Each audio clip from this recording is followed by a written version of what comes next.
Welcome back. When you think about your life's experiences, positive or negative, you might have a understanding of the reasons why those things took place. I certainly do for my life. But when I look back on my own life and think about those experiences, some of those things that I thought were the original reasons are actually just excuses. And the truth of the matter is, if you have a personality defect or something in your character that needs to be improved, those problems are going to consistently follow you throughout your whole life until you put them to rest. Think about some of the negative experiences you've had in life. You probably have some really valid reasons why the other people involved caused it. Getting fired from a job, a relationship breaking down and failing, maybe you were humiliated in some situation.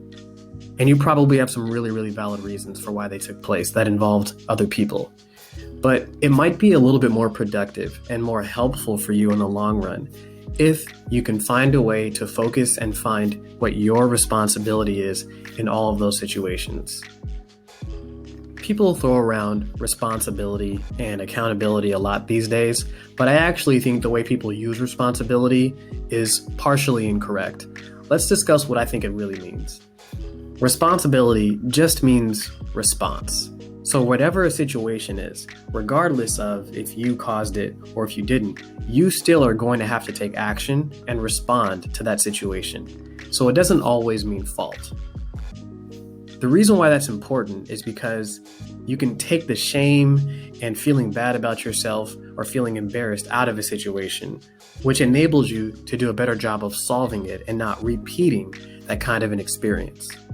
But in reality, power and responsibility are very similar, almost the same. The more powerful you are in a situation, whether it's managing a team of people or managing a new project or just really taking any endeavor in life, the more responsible you are for the results. If things go wrong, people are going to come to you and ask you to explain yourself. So really, responsibility and power are not too far from each other.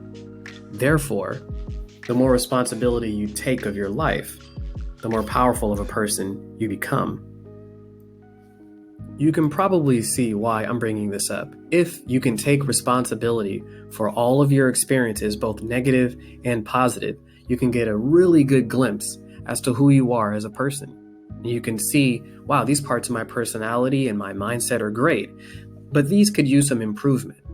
And that's an awesome way for you to help in your process of self-improvement. This is going to make your life trajectory as positive as it can be. But this video is about self-defeating behaviors.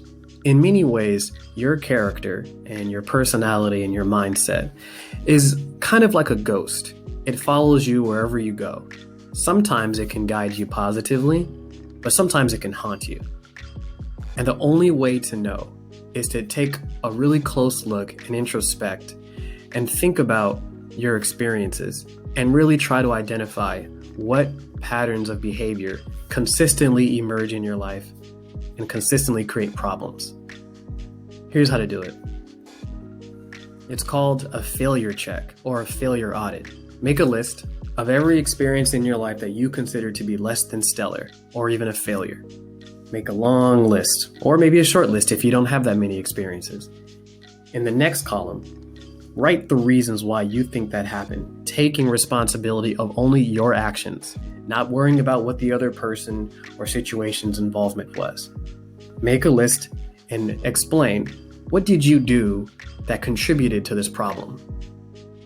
As you're making this list, you'll probably start to see patterns of behavior or categories of behavior that repeat themselves in all these different situations. Sometimes you might see things that are very different, but you might start to see some trends or some problems that are interwoven throughout a number of bad experiences that you've had.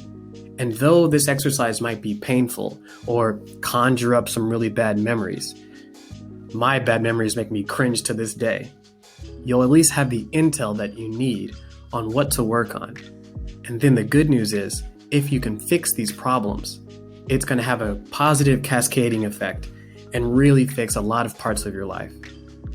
And I actually completed this exercise myself.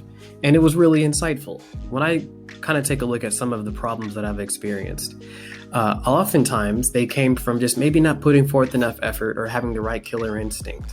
Other times it was maybe I was trying to be too nice of a guy too often and not seeking my own needs. Or maybe there were situations where I didn't speak up enough. And then you can kind of ask yourself, why is this behavior persistent? Is it because I don't believe in myself? I was afraid of being rejected by people. I was afraid to take risks. Whatever the reasons are, you can at least have a starting point by completing this failure audit of yourself, or this failure check. This might not be the most fun exercise in the world, and it actually will be uncomfortable. But remember, stepping out of your comfort zone as you are working on self-improvement is always a good thing, because that means that you are breaking the old status quo and becoming the man that you want to be.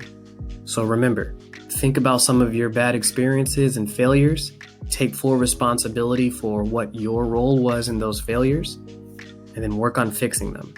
And you'll be well on your way to being great. I'll see you next time.